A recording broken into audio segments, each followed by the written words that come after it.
J'essaye toujours d'avoir un objet surprise, un objet qui n'a pas été montré au public depuis quelques temps. Donc, entre autres, il y a cette magnifique cariatide qui provient des Songé du Congo et qui est une pièce assez exceptionnelle pour plusieurs choses, au-delà de sa qualité plastique et effectivement qui la met dans le corpus de ces objets qui sont au-delà de pas plus de 10, parce qu'on sont assez répertoriés. Donc, c'est un objet qui, pour ma part, fait partie des plus beaux de ce corpus et qui provient d'une vieille collection française et qui auparavant appartenait à un marchand célébrissime, Philippe Guimot.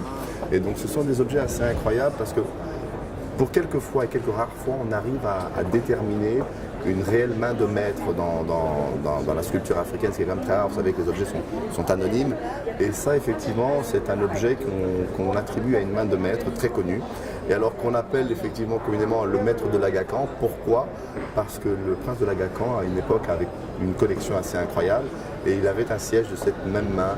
Et il y a une vingtaine d'années, lors de la vente publique des objets du prince, une pièce du même style avait obtenu un prix record il y a déjà très très longtemps pour une pièce Songé.